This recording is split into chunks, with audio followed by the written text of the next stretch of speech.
Olá, meus alunos do terceiro ano do ensino médio. Hoje, a nossa aula de geografia falar sobre modelos de produção agrícola no mundo. Então, quando a gente fala de sistema agrícola de produção, a gente tem que lembrar de todo o processo de formação histórica que a gente teve nessa produção agrícola. Então, as primeiras propriedades agrícolas eram propriedades, vamos dizer assim, mais para você retirar do meio ambiente que você precisa. Então, a gente tem de voltar no passado, a gente vai ter a questão da transição do Paleolítico do Neolítico. A gente vai ter pessoas que vão coletar o que tem ali na natureza para sobreviver. E no Neolítico, a gente tem a Revolução Agrícola, ou a Revolução Verde, da qual o homem fica sedentário e dali ele começa a domesticar as plantas e os animais. E nesse processo, a gente vai ter esse primeiro início da produção agrícola dessa forma mais rudimentar. Então, a gente observa que essa produção agrícola está muito ligada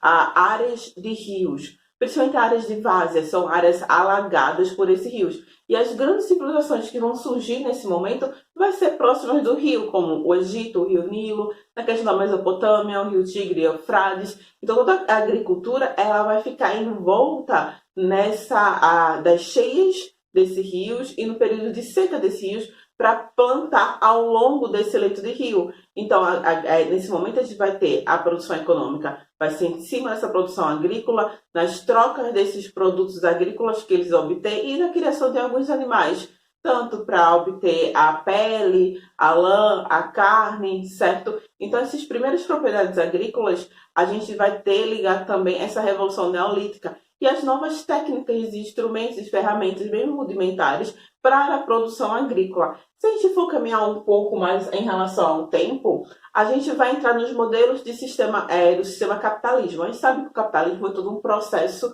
de evolução. Incrível que pareça, a agricultura também vai estar nesse meio, desse processo de capitalismo que a gente tem, o que é vigente hoje. Então, a gente tem esse período de mercantilismo, que a gente chama de capitalismo comercial. A gente vai ter as grandes navegações, as expansões ultramarinas, principalmente Portugal e Espanha, nas conquistas de novas terras, de colônias. E nesse momento que você vai ter colônias de exploração nas Américas Latinas e nas Américas anglo-saxônicas, que inclui Estados Unidos e Canadá, colônias de povoamento, aí a gente vai ter um modelo agrícola vigente, que é o sistema de plantation. O que seria esse sistema de plantation? Nada mais é de grandes propriedades latifúndios. Você vai ter grandes terras para a produção de produtos desde cana-de-açúcar, algodão, depois o cacau, o cacau na Bahia, a questão do café no Brasil. A gente tem aqui no Brasil o ciclo do açúcar e o ciclo do café, que foram grandes modelos de sistema de plantation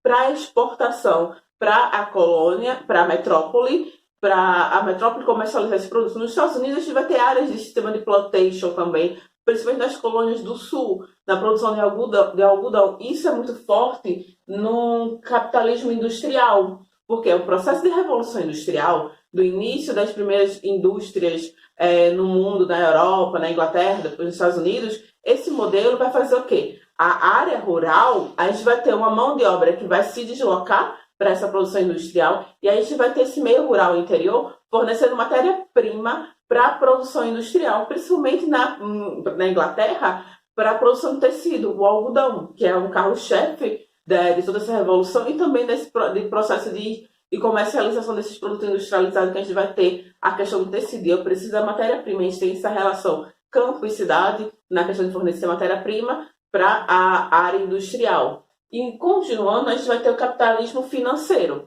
que nada mais já pega a segunda revolução industrial, já pega o mundo mais moderno e tecnológico. Então, quando a gente fala desse capitalismo financeiro, a gente fala nesse período da agricultura, na produção agrícola, agropecuária também, de novas técnicas de agricultura, de tecnologias, de maquinários agora na produção desse meio rural, nesse meio do campo. E você vai ter a substituição dessas mãos de obra que você tinha por máquinas, que agora vai estar ali plantando, colhendo, e com isso vai reduzir muito o custo na questão de você pagar essa mão de obra, certo? Então, quando a gente fala desse momento de capitalismo financeiro, século XX, a gente fala de novas tecnologias que são empregadas nesse ambiente agrícola, principalmente na questão do agronegócio, para aumento da produção, já que a gente tem um aumento do número populacional, a gente sabe quanto mais a gente cresce o número de pessoas da população, com isso também a gente vai ter um aumento da produção agrícola, da produção alimentícia, e a produção agrícola acompanha junto esse crescimento, ela não vai estar estagnada. O desenvolvimento de novas tecnologias não só vai beneficiar o setor industrial, mas também vai beneficiar o setor agrícola também, tanto para a plantação e também para a criação de animais. Dando continuação, com isso a gente vai ter a Revolução Verde. Ou também pode ser chamada de Segunda Revolução Verde. A gente também teve a primeira Revolução Verde no período neolítico. Quando a gente fala Revolução Neolítica, Revolução Agrícola, também chama de Revolução Verde, naquele período neolítico, como ficou sedentário, novas técnicas de produção, e nesse momento, a gente fala de Revolução Verde, a gente fala pós-Segunda Guerra Mundial, principalmente nos países que são subdesenvolvidos ou pobres. Para o quê? Para a modernização dessas áreas, desses locais, países subdesenvolvidos, de novas técnicas agrícolas, com a ajuda da ONU, com a ajuda desses países imperialistas, principalmente dos Estados Unidos, tem grande interesse, questão econômica nessas áreas, e nesse momento vai começar esse investimento e também a questão de insumos, que seriam capitais para ajudar a ampliar e a modernizar essas áreas de produção agrícolas, já que quando a gente fala de países desenvolvidos, Estados Unidos, Europa, Canadá, eles estão muito à frente nessa produção de agricultura em relação a tecnologias. E esses países que são subdesenvolvidos não, eles estão atrasados. Então vai ser incentivos nessas áreas para essa nova processo de desenvolvimento tecnológico no meio agrícola. Mas também isso acontece em países desenvolvidos, essa expansão e evolução de tecnologias, tanto da biotecnologia na área da produção rural. A gente vai ter, por exemplo, a questão dos transgênicos, a manipulação genética de produtos, desde sementes para ter aquele fruto que vai resistir a períodos longos de seco, até mesmo a qualidade daquela fruta. Você vai ter melhoramentos genéticos de animais. Então você vê que nessa Revolução Verde vai reafirmar mais ainda a parceria entre a ciência, tecnologia, a biotecnologia no meio agrícola.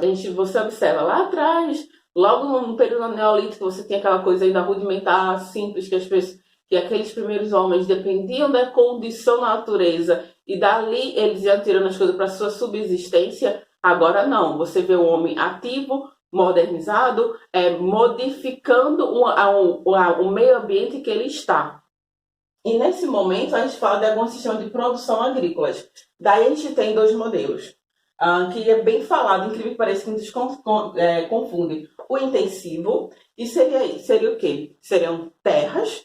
A gente vai ter um cuidado com o solo, um estudo com o solo, desde a produção agrícola, na melhoramento da produção, da criação de gado. Vai ser uma coisa mais fechada, manipulada, que você vai ter um controle e também vai ter um bom número de relação de processo produtivo, certo? Tanto a questão de cultivos de plantação e da criação de animal. Você vai ter um ambiente controlado, certo? Você vai ter investimento científico, você vai ter uma modernização, uso de máquinas, de tecnologias para essa produção agrícola. Já na questão do extensivo, não. É uma coisa mais rudimentar. O gado vai ser criado solto naquele meio ambiente. Você não vai ter modificação naquele espaço. Porque o que acontece no intensivo? Você vai desmatar aquela vegetação natural para virar área de pastagem para aquele gado pastar. Já no extensivo, não.